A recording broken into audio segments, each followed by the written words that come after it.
Good morning.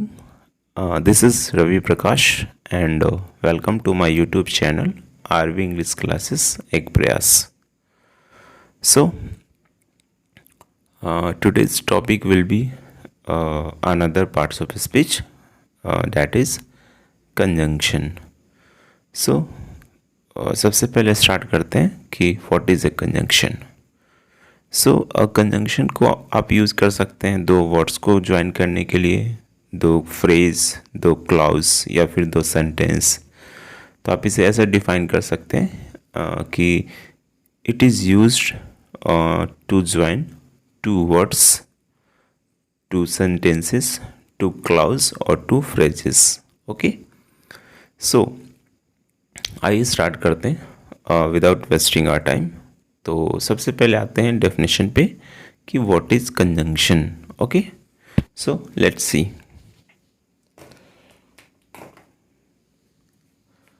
आज हम देखने वाले हैं कंजंक्शन. ठीक है,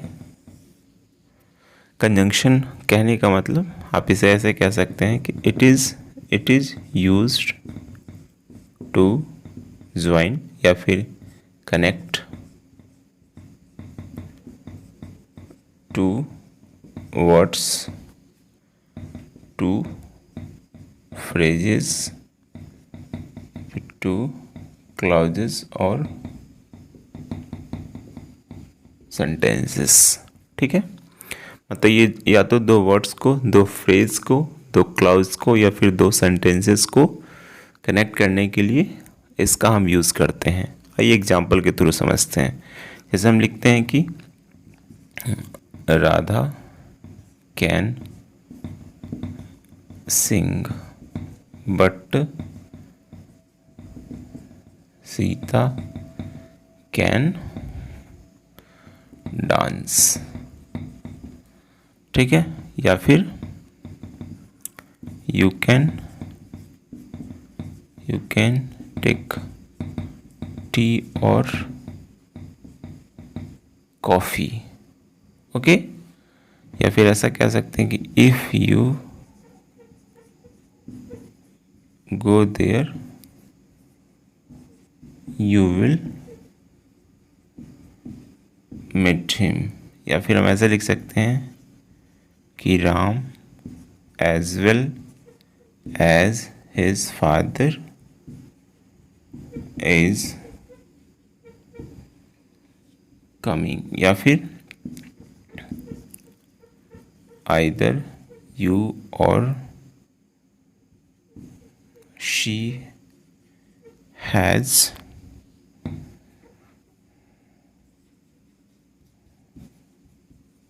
completed this work. Okay, so आइए समझते हैं. जैसा कि मैंने आपको कहा कि कंजंक्शन का यूज़ होता है दो वर्ड्स, फ्रेज, क्लॉजेस या सेंटेंसेस को ऐड करने के लिए. तो यहाँ पे आप देखेंगे बट, और, if, as well as, either, or. So these are the examples of conjunction. ठीक है, conjunction.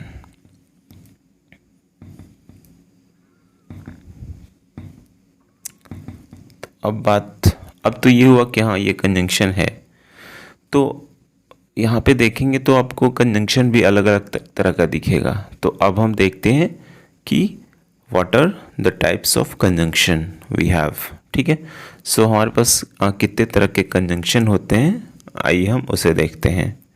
सो आई होप आपको ये कंजंक्शन का डेफिनेशन समझ में आया होगा. ठीक है, सो मूव करते हैं और हम देखते हैं कि how many types of conjunctions are there in English grammar. Okay, चलिए इसे हम रफ करते हैं और हम आगे बढ़ते हैं.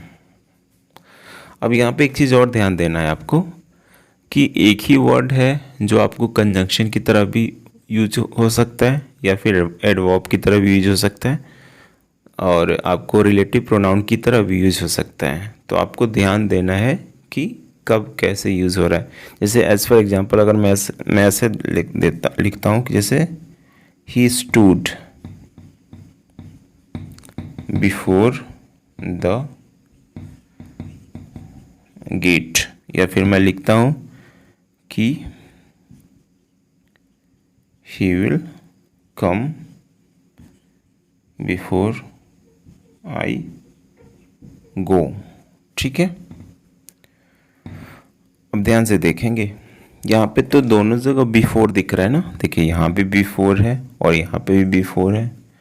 तो ध्यान आपको ये देना है कि कहाँ पे कंजंक्शन है, कहाँ पे आपका कुछ और है। जैसे देखिए, जब भी आपको जैसे देखिए मैंने आपको लास्ट टाइम बताया होगा कि जब भी आपका सब्जेक्ट और फाइनाइट वर्ब होता है वो क्या कहलाता है, आपका क्लाउज। तो देखिए यहाँ पे तो क्लाउज को ऐड करने के लिए यूज हुआ है ना बिफोर का, तो यहाँ पे बिफोर क्या कहलाएगा, कंजंक्शन कहलाएगा। जबकि यहाँ पे देखिए, यहाँ पे बिफोर, ये तो यहाँ पे तो कोई क्लाउज नहीं है ना, ये तो किसी को ऐड नहीं कर रहा है, ये तो आपको प्लेस बता रहा है कि वो कहाँ। तो बिफोर गेट, यानी यहाँ पे जो बिफोर दिख रहा है वो क्या है, आपका प्रीपोजिशन।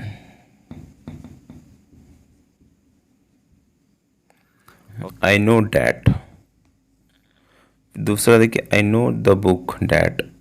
ठीक है, तो ध्यान देंगे यहाँ पे आई नो सब्जेक्ट और फाइनाइट वर्ब है, यहाँ पे सब्जेक्ट और एक फाइनाइट वर्ब है। ठीक है, तो यहाँ पे एक क्लाउज है, तो क्लाउज है यानी ये काम कैसे कर रहा है, कंजंक्शन की तरह काम कर रहा है। लेकिन यहाँ देखेंगे कि ये डैट किसके लिए आ रहा है, इस बुक के लिए आ रहा है। ठीक है, तो यहाँ पे क्या हो गया, ये है आपका रिलेटिव प्रोनाउन। ठीक है, तो आपको ध्यान रखना है कि कहाँ पे वो प्रीपोजिशन की तरह काम कर रहा है, कहाँ पे वो कंजंक्शन की तरह काम कर रहा है। दिस बिफोर,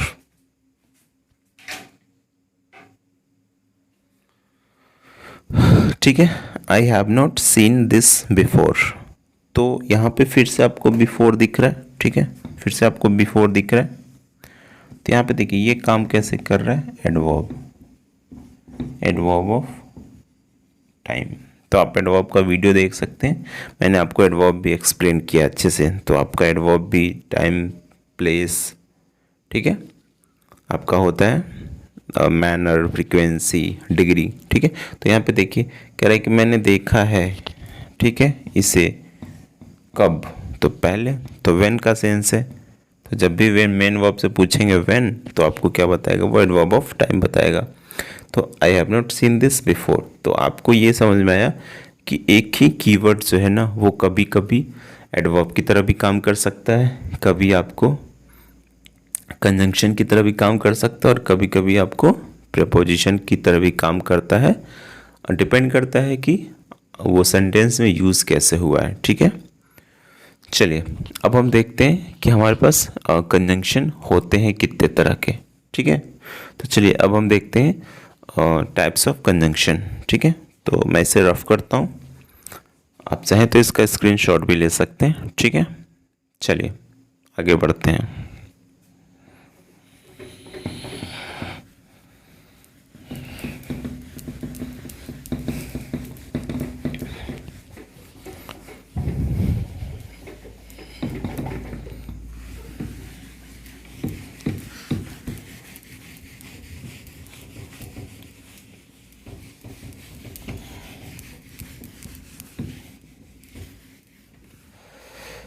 चलिए अब हम देखने वाले हैं कि हमारे पास कंजंक्शन कितने टाइप्स के हैं। देखिए कहीं कहीं आपको दो तरह का कंजंक्शन दिखेगा। ठीक है, तो मैं आपको यहाँ पे तीन तरीके का दिखाता हूँ। ठीक है, पहला जो है वो है हमारा कोऑर्डिनेटिंग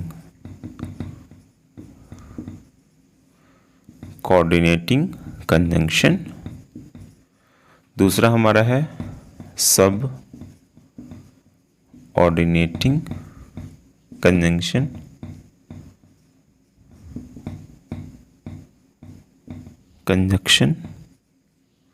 एंड तीसरा हमारा है को रिलेटिव, ठीक है, को रिलेटिव कंजंक्शन, ठीक है। पहला है कोऑर्डिनेटिंग, दूसरा है सब ऑर्डिनेटिंग और तीसरा है आपका को रिलेटिव कंजंक्शन। आइए एग्जाम्पल के थ्रू समझते हैं। जैसे देखिए, पहले मैं लिस्ट आपको दे देता हूँ, ठीक है। पहला है हमारा कोड, तो आप इसे कह सकते हैं ओके। सो आइए देखते हैं हमारे पास कितने तरह के कंजंक्शन होते हैं। तो बेसिकली हमारे इंग्लिश ग्रामर में आपको 3 टाइप के कंजंक्शन दिखेंगे। So we have mainly 3 types of conjunction. The first is coordinating, the second is subordinating and the third one is correlative. So सबका मतलब क्या हुआ, देखिए मैंने आपको यहाँ पे एग्जांपल्स दिया है कि आप जैसे पहला हमारे पास है कोऑर्डिनेटिंग, ठीक है। कोऑर्डिनेटिंग कंजंक्शन में हमारे पास क्या क्या है, जैसे ऑल्सो है, एंड है, बट है, और है, येट है, स्टिल है, एज वेल एज है, अदरवाइज है और देयरफॉर है, ठीक है। सबऑर्डिनेटिंग कंजंक्शन में हमारे पास क्या क्या, जैसे when, if, that, whether, after, before, because, since, where, why, though, although, so या स्टिल, ओके। कोरिलेटिव कहने का मतलब, देखिए कोरिलेटिव में आपका not only but also, either or, neither nor, whether or, so as या फिर एज, फिर हार्डली, स्कार्सली तो व्हेन, ऑल्दो दो तो yet, both and, lest should, such that, no sooner than. देखिए अब आप इसे ध्यान कैसे रखेंगे, देखिए ध्यान रखने का तरीका बिल्कुल सिंपल है। यहाँ पे क्या है कि आपको हमेशा आंसर, ठीक है, जब भी आपको ऐसा लगे कि आपके पास जो 2 गिवन सेंटेंस है उससे आंसर दिख रहा है बिल्कुल, मतलब किसी तरह कोई क्वेश्चंस क्रिएट नहीं हो रहा है, तो आप इसे कोऑर्डिनेटिंग कंजंक्शन कहेंगे, ठीक है। जहाँ पे आपको लगे कि क्वेश्चन एराइज कर दिया गया, ठीक है, मतलब जहाँ पे आपको देखने के बाद ऐसा लगता हो कि वो अधूरा है, ठीक है, तो वो आपका सबऑर्डिनेटिंग कहलाएगा, ठीक है। और कोरिलेटिव कहने का तो ये हमेशा पेयर में आएंगे, ठीक है, मतलब ये हमेशा जब भी कंजंक्शन आएंगे तो आपको जोड़ा ही दिखेगा। जैसे कहने का मतलब, अगर नॉट ओनली है तो बट ऑल्सो होगा, आइदर है तो और होगा, नॉट ओनली है तो बट ऑल्सो होगा, ठीक है, नीदर नॉर होगा, स्कार्सली है तो व्हेन होगा, ठीक है। जैसे एग्जांपल के थ्रू अगर ऐसा लिखते हैं, जैसे आप देखिए मैं आपको 3 एग्जांपल देता हूँ और आप खुद ही उसमें से डिसाइड कर लेंगे कि आपका कहाँ पे क्वेश्चन अराइज हो रहा है, कहाँ पे आपको आंसर बताया जा रहा है और कहाँ पे आपको पेयर में आ रहा है। जैसे I'm just giving you 3 examples. The first is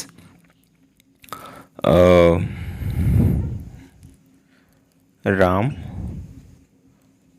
as well as his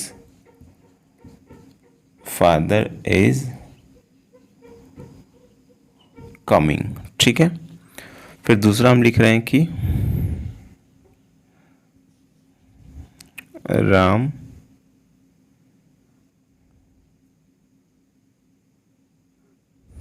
said that he would come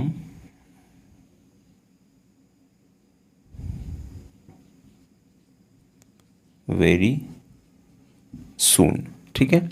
और तीसरा मैं ऐसा लिखता हूँ कि either Ram or his father is coming।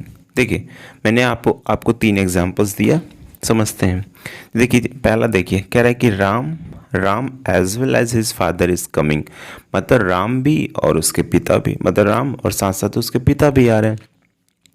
तो यहाँ पे आप दोनों सेंटेंस को अलग भी कर सकते हैं। जैसे आप ऐसा लिख सकते हैं कि Ram is coming, his father is coming, तो यहाँ पे दो इंडिपेंडेंट क्लाउज है। तो जब भी आपका इंडिपेंडेंट क्लाउज होता है, यानी जब भी आपका दो प्रिंसिपल क्लाउज होगा, देखिए बेसिकली यहाँ पे क्या है, यहाँ पे क्या है ना कि दोनों आपको प्रिंसिपल क्लाउज ही दिखेंगे, ठीक है, प्रिंसिपल क्लाउज और प्रिंसिपल क्लाउज, ठीक है। लेकिन सबऑर्डिनेटिंग कंजंक्शन में क्या होता है कि आपको एक प्रिंसिपल क्लाउज दिखेगा और एक आपको सबऑर्डिनेट क्लाउज। क्लाउज क्या होता है, आप हमारा इसके जस्ट पहले का वीडियो देख सकते हैं, उसमें मैंने आपको क्लाउज अच्छे से डिस्क्राइब किया है, ठीक है। तो कहने का मतलब आपका कोऑर्डिनेटिंग कंजंक्शन तब हो सकता है जब आपके सेंटेंस में दो प्रिंसिपल क्लाउज हो, मतलब दोनों इंडिपेंडेंट क्लाउज हो। जैसे आप इसे ऐसे लिख सकते हैं कि राम इज कमिंग, और दूसरा लिख सकते हैं कि his father is coming. Okay, तो देखिए यहाँ पे दोनों प्रिंसिपल क्लाउज है, दोनों इंडिपेंडेंट क्लाउज है, तो यहाँ पे कोई क्वेश्चन तो एराइज नहीं हुआ ना, आपको आंसर बता रहा है। तो Ram as well as his father is coming, तो यहाँ पे आप क्या कह सकते हैं कि यहाँ पे आंसर है बिल्कुल, ठीक है। तो जब भी आपको आंसर दिख रहा है तो फिर वो कौन सा क्लाउज होगा, मैंने आपको अभी बताया, ये होगा कोऑर्डिनेटिंग, ठीक है। तो यहाँ पे आप ऐसे लिख सकते हैं कि ये है हमारा कोऑर्डिनेटिंग कंजंक्शन। दूसरा देखिए, कह रहा है कि Ram said that he would come very soon. अब ध्यान से अगर देखेंगे तो आपको देखिए यहाँ पे तो दिख रहा है कि हाँ ठीक है, सेड राम ने कहा कि अब तो क्वेश्चन एराइज हुआ ना, ठीक है। मतलब अब यहाँ पे क्लाउज के अगर देखेंगे पॉइंट ऑफ व्यू से, तो यहाँ पे ऐसा है ना कि आपको अधूरा लग रहा है ना कि हाँ राम ने कहा, क्या कहा, ठीक है, क्वेश्चन अभी भी एराइज है ना। तो ये क्या कहलाएगा आपका, ये क्वेश्चन अराइज हो गया यहाँ पे, ठीक है। तो मैंने अभी आपको बताया कि जहाँ भी अगर आपको क्वेश्चंस अराइज हो जाए वो क्या कहलाएगा आपका सबऑर्डिनेटिंग, ठीक है। तो ये हो गया आपका सबऑर्डिनेटिंग कंजंक्शन। और फिर देखिए लास्ट आइदर राम और, तो देखिए यहाँ तो सिंपल दिख रहा है कि ये पेयर वाला कंजंक्शन है, ठीक है। तो जब भी दोनों पेयर में आएंगे, ये वाला केस है, तो जब भी पेयर में आपको दिख रहा हो तो ये क्या कहलाएगा, कोरिलेटिव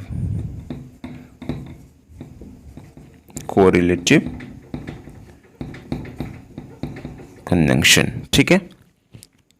तो आई होप आपको ये 3 एग्जाम्पल से समझ में आया होगा कि आपका कोऑर्डिनेटिंग कंजंक्शन क्या होता है, सबऑर्डिनेटिंग क्या होता है और कोरिलेटिव क्या होता है, ठीक है। मैं आपको और एग्जांपल्स देता हूँ, ठीक है, तो आपको और क्लियर होगा। चलिए इसे हम रफ करते हैं और हम आगे बढ़ते हैं।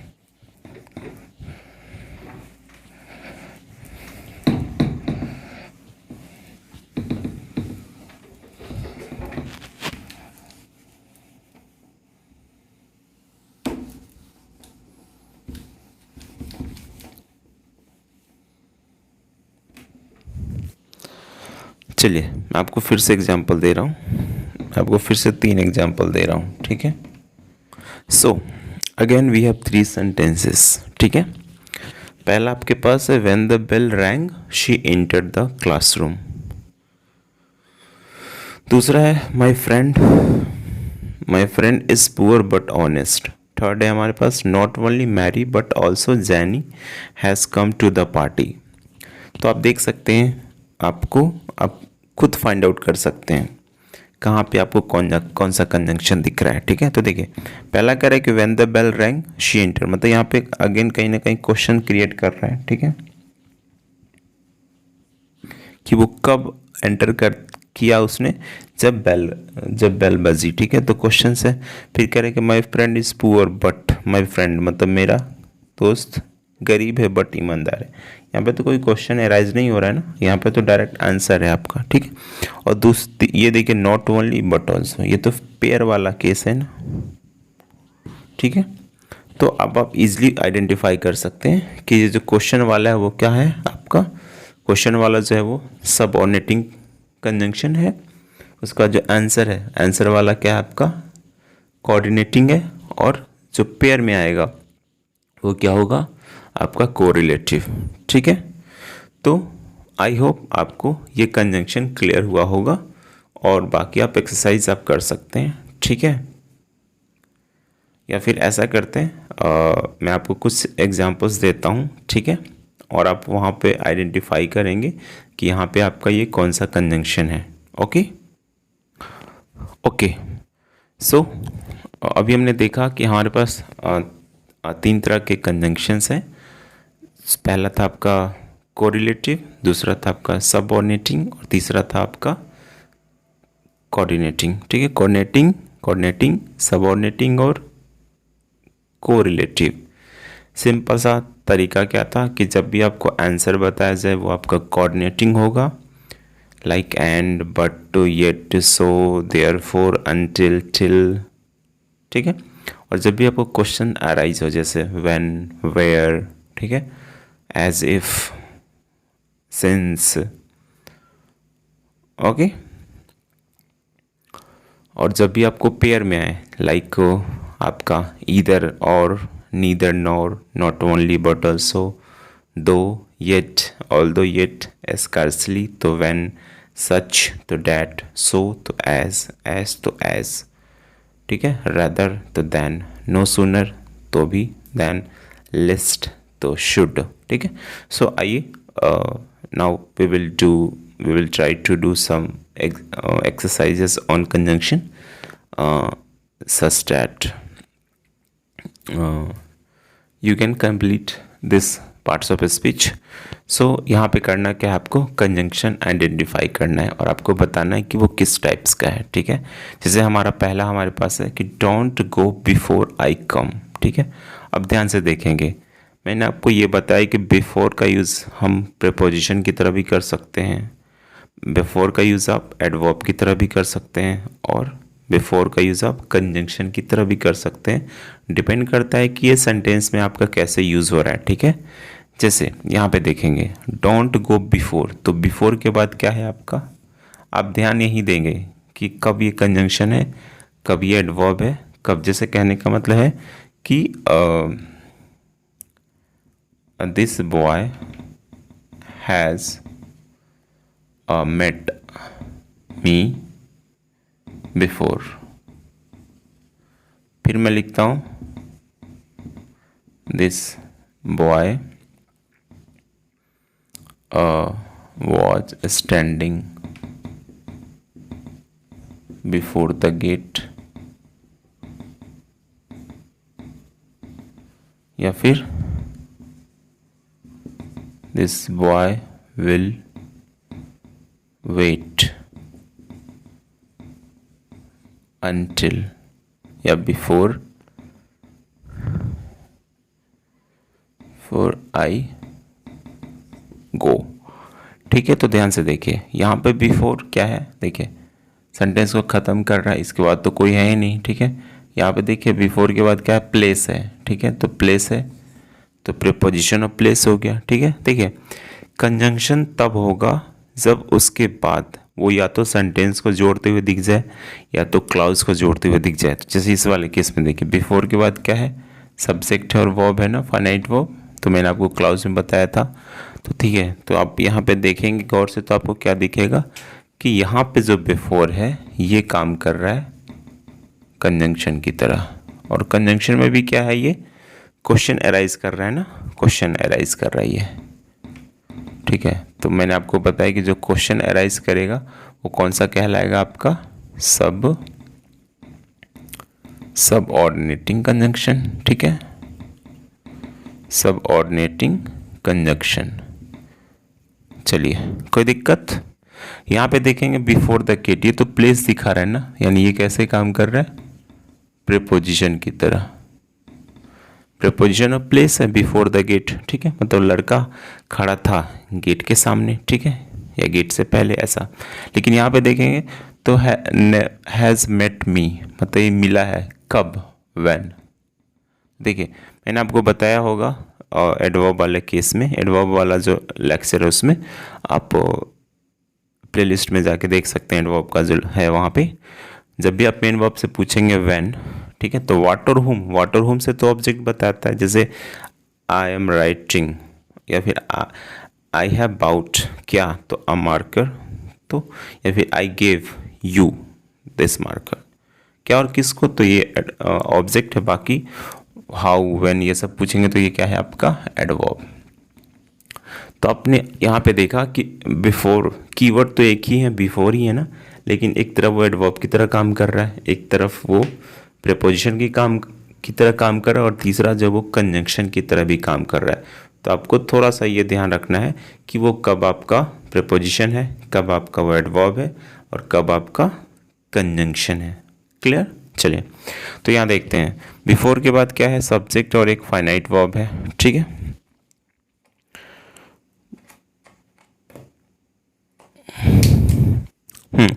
देखिए डोंट गो बिफोर आई कम, मतलब मत जाओ जब तक कि ना, मतलब क्वेश्चन है फिर से। ठीक है, तो मैंने आपको क्या बताया यहाँ पे, पहले तो ये आइडेंटिफाई कर लेते हैं, क्वेश्चन है तो क्वेश्चन है, सिंपल सी बात है, सब्जेक्ट और एक फाइनाइट वर्ब भी है, तो क्लाउज है, तो जब क्लाउज को जोड़ रहा है तो सिंपल सी बात है कंजंक्शन होगा। तो जब क्वेश्चन है तो क्वेश्चन वाले केस में मैंने आपको क्या बताया है, वो कौन सा कंजंक्शन होगा, तो सब ऑर्डिनेटिंग।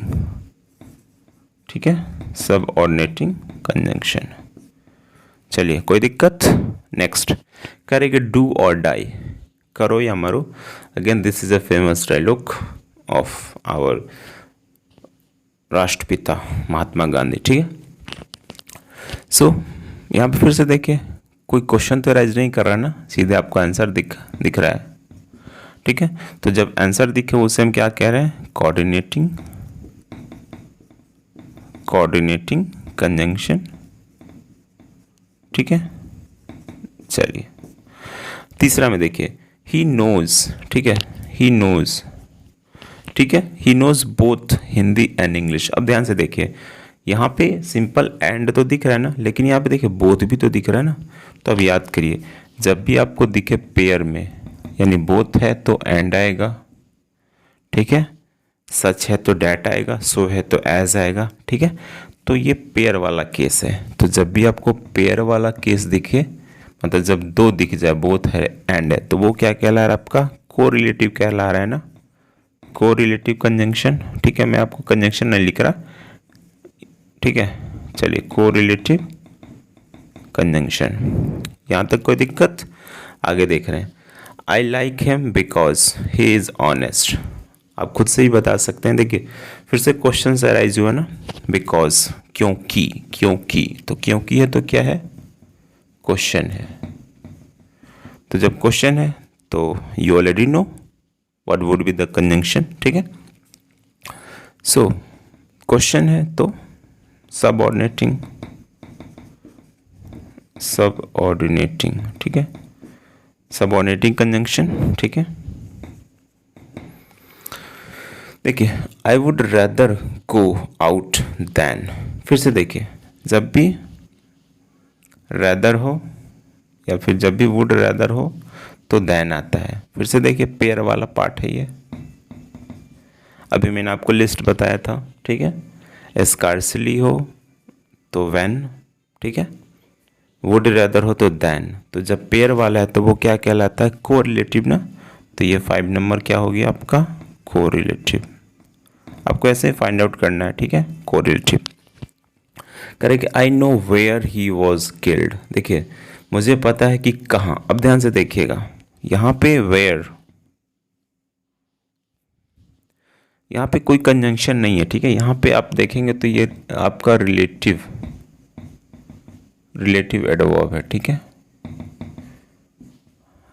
ठीक है, तो यहाँ पे कोई कंजंक्शन नहीं है, नो कंजंक्शन।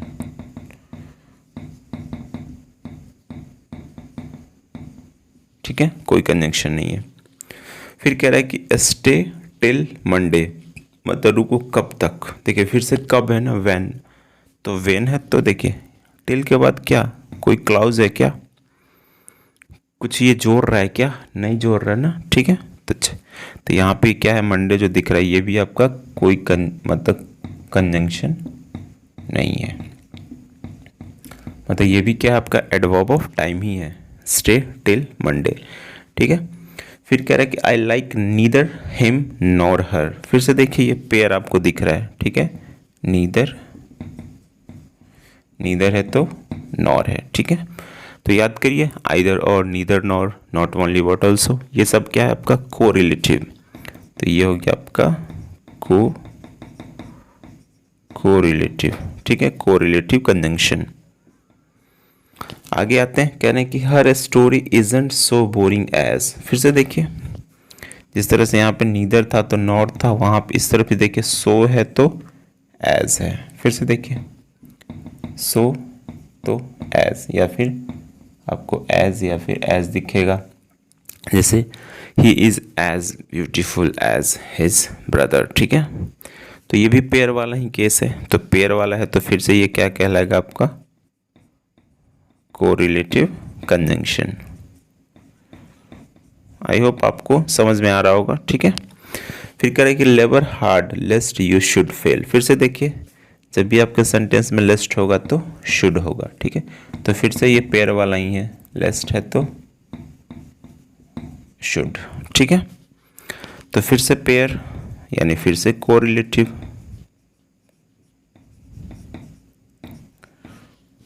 कंजंक्शन। फिर से देखिए, दो ही इज रिच येट। देखिए अकेला अगर दो होता, ठीक है, देखिए यहाँ पे फिर से दो है, हालांकि वो गरीब है, हालांकि वो अमीर है, येट फिर भी वो बेईमान है, ठीक है। तो देखिए यहाँ पे क्या है, दो है,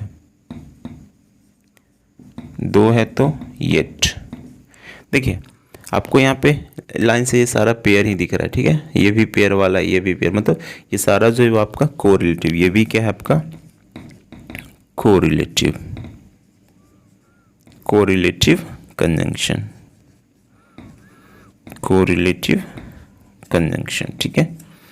लास्ट देखते हैं, वेट हियर टिल आई कम। देखिए टिल वाला एक और केस था, यहाँ देखिए स्टे टिल मंडे, और यहाँ भी है वेट हियर टिल आई कम। दोनों में डिफरेंस आप देख सकते हैं। देखिए ये यहाँ भी टिल है, यहाँ भी टिल है, लेकिन यहाँ पे देखिए तो ये तो सिर्फ टाइम है ना, जबकि यहाँ पे देखिए तो सब्जेक्ट और एक फाइनाइट वर्ब है। तो मैंने आपको क्या बताया, सब्जेक्ट और फाइनाइट वर्ब है तो क्लाउज है, और अगर क्लाउज को ऐड करते हुए दिख जाए तब तो ऑब्वियसली सी बात है कि दैट शुड बी कंजंक्शन। तो फिर से देखिए यहाँ पे क्वेश्चन कर रहा है ना, ये तो क्वेश्चन है। तो मैंने आपको क्या बताया, जब भी क्वेश्चंस करे तो सबऑर्डिनेटिंग, आंसर दे तो कोऑर्डिनेटिंग, और जब पेयर में आए तो कोरिलेटिव, सिंपल सा। तो ये आपका क्या हो गया, सबऑर्डिनेटिंग कंजंक्शन,